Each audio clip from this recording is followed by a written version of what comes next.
حدیث کی ضرورت نہیں اس لیے کہ حدیث وجہ اختلاف ہے، حدیث کی ضرورت نہیں اس لیے کہ حدیث بہت بعد میں لکھی گئی، اور حدیث کی ضرورت نہیں اس لیے کہ قرآن ہمارے لیے کافی ہے۔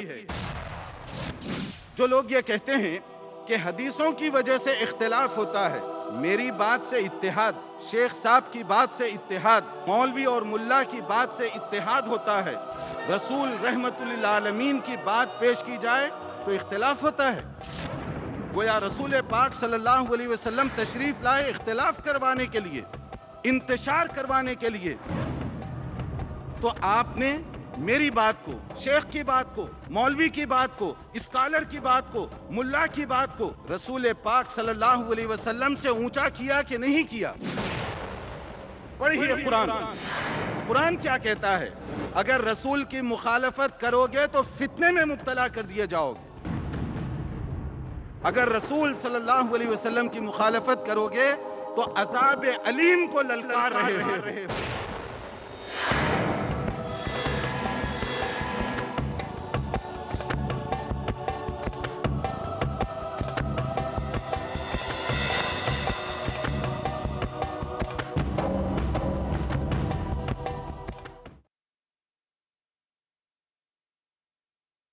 خلیفہ وقت حضرت عمر بن عبدالعزیز رحمت اللہ علیہ، انہوں نے ایک آرڈیننس جاری کیا، آرڈیننس، خلیفہ وقت کا یہ حکم نامہ تھا۔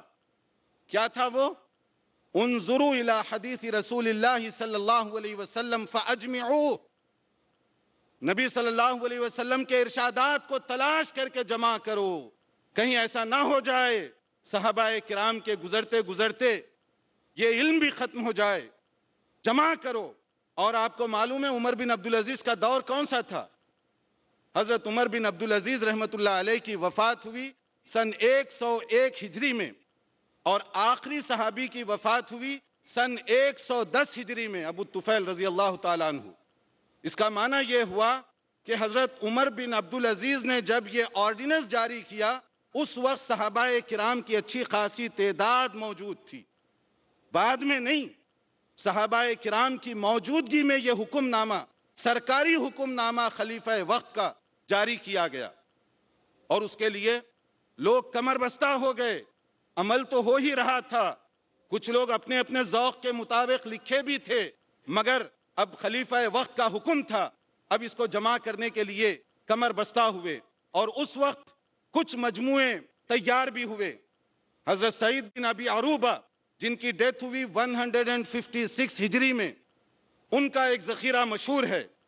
حضرت ربیع بن صبیح جن کی ڈیتھ ہوئی 160 ہجری میں، 160، ان کا اپنا ذخیرہ موجود ہے حدیث کا۔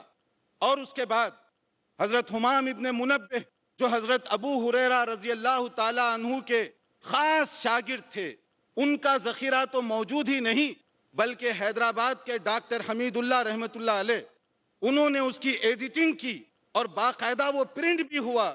جو ڈاکٹر حمید اللہ بہت بڑے محقق اور اسکالر، پیرس میں ایک زمانہ گزارنے کے بعد امریکہ میں ان کا انتقال ہوا، ان کی ایڈیٹنگ اور تحقیق سے یہ نسخہ تیار بھی ہوا اور پھر اس کے بعد میں یہ چھپا بھی۔ اب آپ ذرا یہ چند مثالیں میں دیتا جا رہا ہوں ایک ایک دور کی، اس سے آپ اندازہ کریں ابھی امام بخاری نہیں آئے، حدیثیں چھپ رہی ہیں، امام بخاری نہیں آئے، ذخیرہ جمع ہو چکا ہے، اور اس وقت لکھنے کے جو رواج تھے قلمی نسخے اس وقت لکھے جا رہے ہیں۔ اور اس کے بعد کیا ہوا؟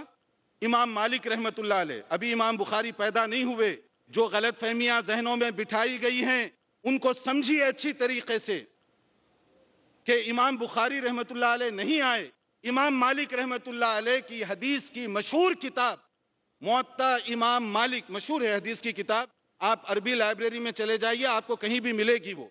امام مالک کا انتقال کب ہوا؟ 179 ہجری میں، 179 ہجری میں ان کا انتقال ہوا، جبکہ امام بخاری ابھی آئے بھی نہیں، پیدا بھی نہیں ہوئے۔ موطا امام مالک کی مشہور حدیث کی کتاب موجود ہے۔ اس کے بعد مسند احمد ابن حنبل، بہت مشہور حدیث کی کتاب، مسند شافعی، امام شافعی کے تو 3 مشہور کتابیں، ایک تو مسند شافعی اور الرسالہ اور کتاب الام امام شافعی رحمت اللہ علیہ کی۔ ابھی تو امام بخاری کو آنا باقی ہے. یہ میں اس لیے ڈیلیبریٹلی کوٹ کر رہا ہوں کہ ابتدائی زمانے میں حدیث پر کتنا کام ہو چکا تھا. یہ سننے کے بعد کچھ لوگوں نے مجھ سے کہا، انہوں نے بڑا اعتراض کیا تھا بھرمار. تو انہوں نے کہا اچھا اگر یہ بات ہے تو پھر امام بخاری نے کیا کیا ہے، ان کا نام مشہور کیسے ہوا؟ میں نے کہا اب آپ راستے پر آئے نا، پہلے آپ کو یہ سوال کرنا چاہیے تھا اعتراض کرنے سے پہلے. آپ کو معلوم ہی نہیں تاریخ حدیث.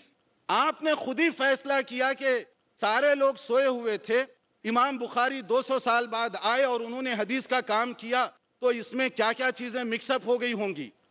لوگوں کو کنفیوز کرنا چاہتے ہو معلومات کے بغیر، یا ان کو گمراہ کرنا چاہتے ہو صحیح معلومات رکھتے ہوئے بھی حق کو چھپا کر باطل کو پرموٹ کرنے کے لیے یہ باتیں پھیلا رہے ہو. ورنہ جو جانتے ہیں تاریخ حدیث ان کو پوچھئے، وہ آپ کو بتائیں گے کہ امام بخاری سے پہلے حدیث پر کتنا کام ہو چکا تھا. اب اس کے بعد آئیے دور شروع ہوا امام بخاری اور امام مسلم رحمت اللہ علیہ مجمعین ان کا. تو اب آپ سننا چاہتے ہوں گے کہ پھر کیا کیا انہوں نے، آخر ان کا نام کیوں مشہور ہو گیا. امام بخاری، امام مسلم اور دیگر محدثین کرام رحمت اللہ علیہ مجمعین، انہوں نے اس حدیث کو، اس ذخیرے کو محفوظ کرنے کے لیے ایسے سپورٹنگ علوم ایجاد کیے جو اس سے پہلے ہیومن ہسٹری میں، انسانی تاریخ میں دنیا اس سے واقف ہی نہیں تھی. پہلی مرتبہ روئے زمین پر یہ علوم محدثین کرام نے شروع کیے، ایجاد کیے. طبقات، علم الاسانید، جرح و تعدیل، جس کی بنیاد پر ہزاروں کی جو مختلف لوگ ہیں ان کی زندگیاں محفوظ ہو گئیں، آن دی ریکارڈ ہو گئی. ہزاروں کی تعداد میں ان کو محفوظ کیا گیا. ان کی تاریخ، کب پیدا ہوئے، ان کا فیملی بیک گراؤنڈ کیا تھا، ان کی تعلیم کہاں ہوئی، ان کی موت کب آئی، ان کا حافظہ کیسے تھا، ان کی سیرت کیسے تھی، ان کی حدیث سے محبت کیسی تھی، ایک ایک آدمی کے بارے میں امام بخاری رحمت اللہ علیہ بعض چیزیں، وہ روضۃ من ریاض الجنہ مسجد نبوی کا ایک حصہ، وہاں بیٹھ کر چاندنی راتوں میں ترتیب دیا کرتے تھے. چراغ اور لائٹ کا تو زمانہ تھا نہیں. جب وہ چاندنی راتوں میں دے رہے تھے تو انہوں نے کہا کہ کبھی ایسے ہوتا تھا کہ میں جس آدمی کے بارے میں لکھ رہا ہوں قدرتی طور پر ایسے کہ وہ آدمی میرے سامنے ٹھہرا ہوا ہے اور میں اس کو دیکھ کر اس کی ہسٹری لکھتا جا رہا ہوں. اللہ نے ایسے مدد فرمائی. یعنی حافظہ غیر معمولی قسم کا حافظہ تھا امام بخاری رحمت اللہ علیہ کا. اب تو ہمارے بھائی ذاکر نائک کے کوٹیشن دیکھ کر مسلم اور غیر مسلم پریشان ہو جاتے ہیں. تو آپ دیکھ لیجئے کہ امام بخاری رحمت اللہ علیہ کا حافظہ اور ان کی میموری کیا ہوگی کہ دنیا والے دیکھ کر پریشان ہوتے تھے.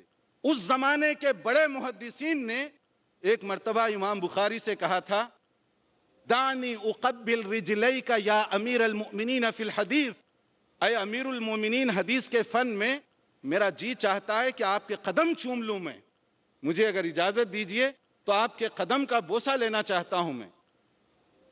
اور وہ بھی کتنا سنگلاخ وادیوں میں انہوں نے سفر کیا.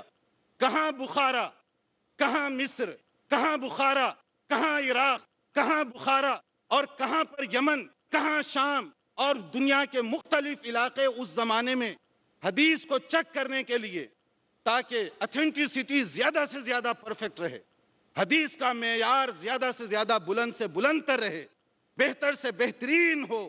اس کے لیے انہوں نے اس زمانے میں اتنا سفر کیا. اور بھی بہت سارے محدثین نے اسی طرح کا سفر کیا. اور اس کے بعد یہ ذخیرہ وجود میں آیا. اس کو محفوظ کرنے کے لیے ایسے اصول ضوابط بنائے گئے جس کو آپ کہہ سکتے ہیں حدیث اور سنت کو چھاننے کے لیے فلٹر کا انتظام انہوں نے کیا. بعد میں کوئی بھی شخص کوئی بھی بات اب بھی کہہ لے، وہ صحیح ہے یا غلط، رسول اکرم صلی اللہ علیہ وسلم کا ارشاد ہے یا نہیں، اس کو معلوم کرنے کے لیے ان کے بنائے ہوئے پیمانے فریم ورک میں رکھیے. وہ فریم خود بتا دے گا کہ یہ موضوع ہے، یہ کیٹیگری نمبر 2 کی ہے، کیٹیگری نمبر 3 کی ہے، کیٹیگری نمبر 4 کی ہے. وہ فریم انہوں نے ایسے سیٹ کیے ہیں سانچے کہ اگر آج بھی کوئی آدمی اس کو چیک کرنا چاہے اس فریم پر رکھیے، وہ فریم خود بولے گا کہ یہ کس نمبر کی حدیث ہے، اس کا درجہ کیا ہو سکتا ہے صحت کے اعتبار سے، اتھینٹسٹی کے اعتبار سے۔ تو امام بخاری، امام مسلم رحمۃ اللہ علیہ مجمعین، انہوں نے اس طرح کی چیزیں اس فن کے ساتھ شامل کر دیں تاکہ وہ جو حدیث کا فن ہے، سنت کا فن ہے، یہ ہمیشہ ہمیشہ کے لیے محفوظ ہو جائے، بعد میں آنے والوں کے لیے اس میں کسی طرح کی بھی کوئی کنفیوژن یا کسی طرح کی کوئی پرابلم نہ ہو۔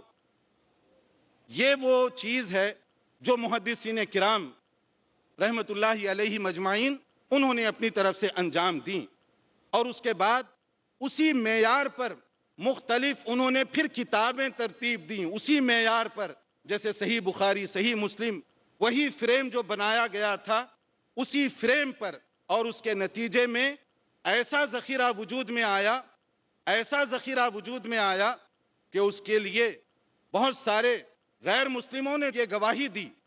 یہ مستشرقین کی بات میں کوٹ کر رہا ہوں، اورنٹیلز غیر مسلم جو حدیث کے فن میں زیادہ مہارت رکھتے ہیں، ان کی بات میں کوٹ کر رہا ہوں کہ انہوں نے یہاں تک کیا اس پر کہ دنیا کا کوئی دینی، سیاسی، سماجی ایسا شخص دنیا میں نہیں گزرا جس کے اقوال، اعمال اور فرامین کو ایسے محفوظ کیا گیا جیسے رسول اکرم صلی اللہ علیہ وسلم کے۔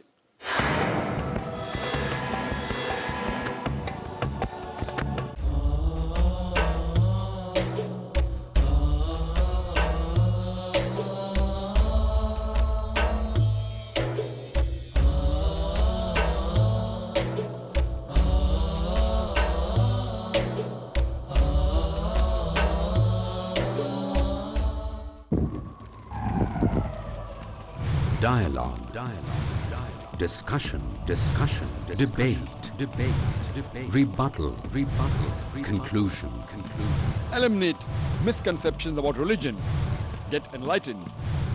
Witness Dr. Zakir Naik in a battle of words in Crossfire. ہر اتوار رات 8:30 بجے اور دوبارہ صبح 8:30 بجے انڈیا میں پیس ٹی وی اردو پر۔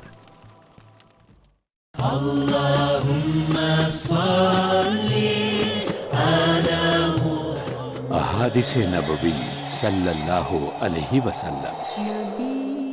حضرت انس بن مالک رضی اللہ عنہ سے روایت ہے کہ نبی کریم صلی اللہ علیہ وسلم نے بیان فرمایا، علم کا حاصل کرنا ہر مسلمان پر فرض ہے۔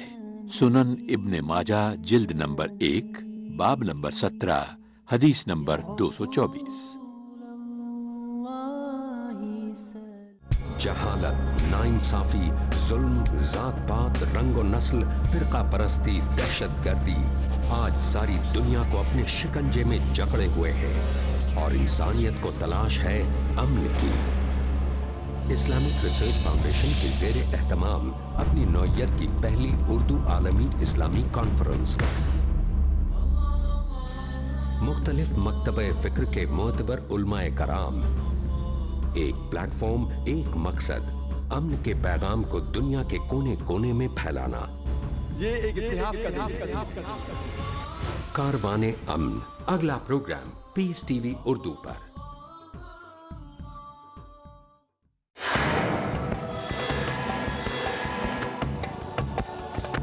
یہ مستشرقین کی بات میں کوٹ کر رہا ہوں، اورنٹیلز غیر مسلم جو حدیث کے فن میں زیادہ مہارت رکھتے ہیں، ان کی بات میں کوٹ کر رہا ہوں کہ انہوں نے یہاں تک کیا اس پر کہ دنیا کا کوئی دینی، سیاسی، سماجی ایسا شخص دنیا میں نہیں گزرا جس کے اقوال، اعمال اور فرامین کو ایسے محفوظ کیا گیا جیسے رسول اکرم صلی اللہ علیہ وسلم کے، بلکہ فرامین نہیں، ایکشن کو تک، آپ کی حرکت اور ادا کو تک محفوظ کیا گیا۔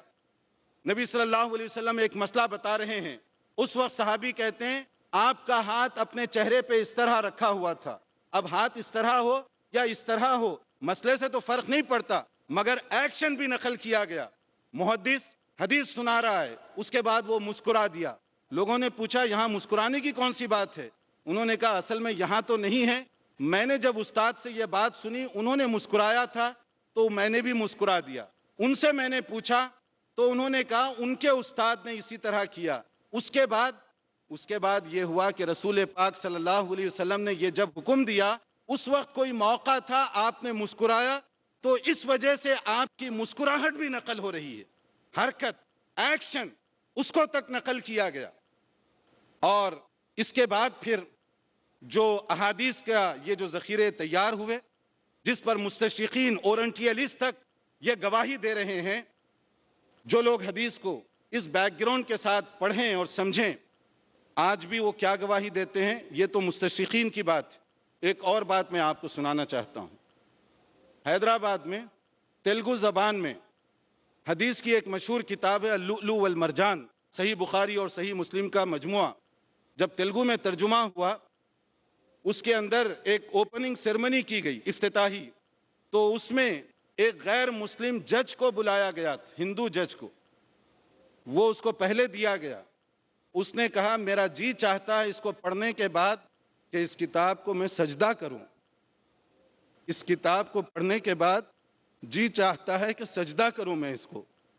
یہ ان لوگوں کی کوٹیشن ہے جو دین سے ابھی دور ہیں، لیکن ان کی زبان میں جب یہ ذخیرہ پہنچا، جب انہوں نے دیکھا کہ کس محفوظ طریقے سے اس کو پہنچایا گیا، تو ان کی یہ کیفیت تھی۔ اور ایک عجیب اتفاق کی بات، بڑا افسوس کے ساتھ میں ایک بات کہتا ہوں کہ اس وقت حدیث کا ایک انڈیکس بنا ہوا ہے، اس انڈیکس کی بدولت اگر کوئی بھی آدمی حدیث کا اگر صرف ایک اس کو سینٹنس یاد ہے، ایک جملہ یاد ہے حدیث کا، صرف کہاں ہے، وہ پوری چیزوں کو تلاش کرتا ہے ذخیرہ حدیث میں، المعجم المفہرس۔ لیکن آپ کو معلوم ہے کہ وہ کس نے تیار کیا؟ یہ ذرا دل پر ہاتھ رکھ کر سوچیں۔ اس ذخیرہ حدیث کو جو علماء کرام کے لیے بھی ریفرنسیبل کتاب ہے، اب حدیثیں تلاش کرنا ذخیرے میں بہت مشکل ہے، تو اس کو المعجم المفہرس سے لوگ تلاش کرتے ہیں، اور یہ سارا ذخیرہ تیار کیا گیا غیر مسلموں کی طرف سے۔ لیڈن یونیورسٹی ہالینڈ کی مشہور یونیورسٹی ہے، ہالینڈ کی مشہور یونیورسٹی، دیکھیے کہاں کہاں دین کی روشنی پھیلی۔ ہالینڈ کی مشہور یونیورسٹی، وہاں کی لائبریری میں اس پر ریسرچ کی گئی، ایک ٹیم نے یہ انڈیکس تیار کیا، پہلے محدثین نے کام کیا اسی کو بیس کر کے ماڈرن انداز سے، اور وہ ٹیم کے اندر ایک بھی مسلمان نہیں تھا، اور وہ علماء کرام کے لیے بطور ریفرنس وہ استعمال ہو رہا ہے۔ تو علم حدیث اب کوئی خاص لیمیٹڈ وراثت نہیں رہی۔ اور یہ اور بات ہے کہ ہندوستان میں اور بھی دوسرے مقامات پر، لیکن بعد میں ہندوستان میں جو پہلی تاریخ میں نے بات شروع کی تھی، اس کے بعد کیا ہوا؟ اس کے بعد بعض محدثین نے، بعض علماء کرام نے ایسی خدمات انجام دیں کہ ان کی خدمات ہندوستان کے علم کی معرفت اور شناخت کا ذریعہ بن گئی۔ یہ وہ شخص ہے جس نے ترمذی کی شرح لکھی، یہ وہ شخص ہے جس نے بخاری کی شرح لکھی، یہ وہ شخص ہے جس نے بخاری اور ابو داؤد کی شرح لکھی۔ باہر کے لوگ ہندوستان کو اس اعتبار سے جاننے کی کوشش کرتے ہیں، جو علمی دنیا کے اندر ہمارے بعض اسلاف نے اس پر بڑی گراں قدر خدمات انجام دی ہیں، اللہ انہیں جزائے خیر عطا فرمائے۔ اسی طرح سے بعض اور شخصیات اور بعض لوگوں نے اس پر بڑی گراں قدر خدمات انجام دی ہیں۔ اس سارے بیک گراؤنڈ کو سامنے رکھنے کے بعد کہ حدیث کا ذخیرہ کتنا سلامت ہے، کتنا محفوظ ہے، جو ہم تک پہنچا، آج ہم یہاں بیٹھ کر ممبئی میں یہ معلوم کرنا چاہیں کہ ہمارے نبی وضو کیسے کرتے تھے تو بھی موجود ہے، نماز کیسے پڑھتے تھے تو بھی اس کے لیے روشنی موجود ہے، آپ کی چھوٹی سے بڑی ادا کو تک محفوظ کر دیا گیا، کیونکہ اس کے بغیر ہم دین پر عمل نہیں کر سکتے۔ اللہ تعالیٰ سمجھنے اور عمل کرنے کی توفیق عطا فرمائے، اور جنہوں نے بھی دین اسلام کو محفوظ کرنے، اس کو دوسروں تک پہنچانے کے لیے خدمات کی ہیں، اللہ تعالیٰ ان سب کو جزائے خیر عطا فرمائے۔ وآخر دعوانا ان الحمد للہ رب العالمین۔ جزاک اللہ خیر۔ یہ تھے شیخ عبدالہادی عمری حفظہ اللہ، جو علوم حدیث پر ہمیں انتہائی مفید معلومات بہم پہنچا رہے تھے۔ اللہ تعالیٰ شیخ کو جزائے خیر دے۔ تقریر سے بہت سارے ہمارے شبہات زائل ہو گئے ہیں، لیکن مزید معلومات کی خواہش، مزید معلومات کی تڑپ ایک طالب علم کے دل سے کب ختم ہو سکتی ہے؟ چنانچہ بہت سارے ہمارے خواتین و حضرات کی طرف سے سوالات آئے ہیں جو کہ موضوع ہی سے متعلق ہیں۔ میں چاہتا ہوں کہ شیخ ان سوالات کے جوابات دے دیں۔ پہلا سوال بہن کا ہے، فاطمہ ہیں جو کہ طالبہ ہیں، پوچھتی ہیں کیا منکرین حدیث بھی کفار میں شمار کیے جائیں گے؟ کیا منکر حدیث بھی کفار میں شمار کیے جائیں گے؟ دیکھیے، میری کچھ طبیعت ہے کہ میں اتنے ہیوی الفاظ استعمال نہیں کیا کرتا اپنی تقریروں میں عام طور پر۔ دیکھیے، اصل میں تعریف بتا دیتا ہوں، رولز قاعدہ بتا دیتا ہوں، اب اس کو اپلائی آپ خود کر لیجئے کہ رسول اکرم صلی اللہ علیہ وسلم آپ کے حوالے سے قرآن کریم میں ایک بات بتائی گئی، سورہ حشر آیت نمبر 7، وَمَا آتَاكُمُ الرَّسُولُ فَخُذُوهُ وَمَا نَهَاكُمْ عَنْهُ فَانْتَهُوا، جو کچھ اللہ کے رسول صلی اللہ علیہ وسلم تمہیں دے اس کو قبول کر لو ایز اٹ از، کمی بیشی کے بغیر، اور جن چیزوں سے منع کریں ان سے باز آ جاؤ۔ یہ اللہ تعالیٰ کا فرمان ہے۔ اگر نبی کریم صلی اللہ علیہ وسلم کوئی حکم دیں اور وہ اتھینٹک طریقے سے ثابت ہو کہ یہ رسول اکرم صلی اللہ علیہ وسلم کا حکم ہے، اور میں کہوں کہ میں اس کو نہیں مانتا، اے اللہ کے رسول یہ آپ کا حکم ہے، میں اس کو نہیں مانتا، تو کیا یہ قرآن کے ساتھ ٹکراؤ ہوا کہ نہیں ہوا؟ قرآن کے ساتھ کنٹرڈکشن ہو رہا کہ نہیں ہو رہا ہے؟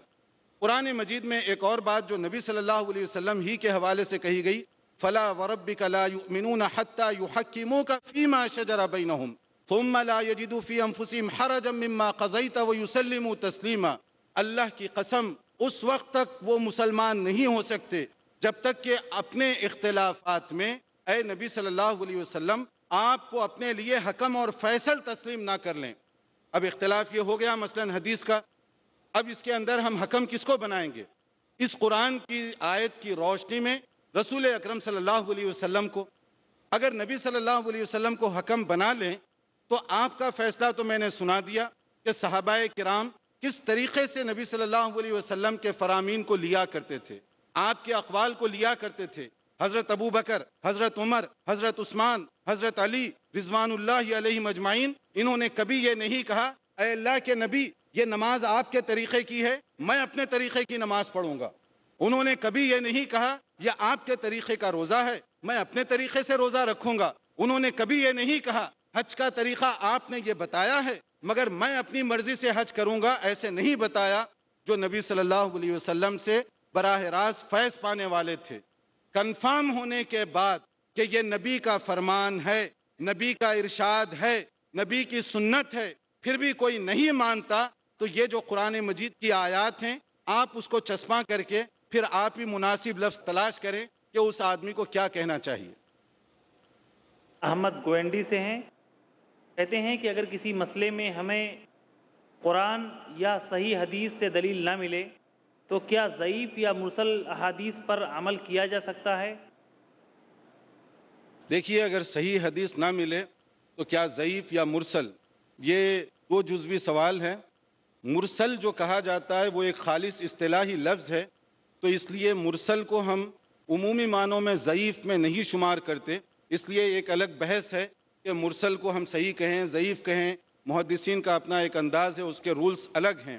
میں موٹی سی بات، کیونکہ یہ جیسے میں نے کہا کہ اس میں مختلف لوگ ہیں تو ان کے اعتبار سے میں کہتا ہوں، پہلی چیز تو یہ ہے کہ نبی کریم صلی اللہ علیہ وسلم کے جو فرامین ہیں، آپ کی جو سنت ہے، اکثر و بیشتر مسائل کے اندر اس میں ہمیں رہنمائی مل جاتی ہے، اور اگر کوئی چیز ایسی ہو جس میں اس سے رہنمائی نہ ملتی ہو لیکن بنیاد ڈائریکٹ یا انڈائریکٹ پھر بھی کہیں نہ کہیں سے مل جائے گی، اور ایسی صورت میں اجتہاد جو ہے وہ کیا جائے گا۔ اگر ضعیف حدیث، تو ضعیف ہم جو عرف عام میں کہتے ہیں، محدثین کی اصطلاح میں ضعیف کے درجات ہیں، کیٹیگریز ہیں، اے بی سی ایسے سمجھ لیجئے۔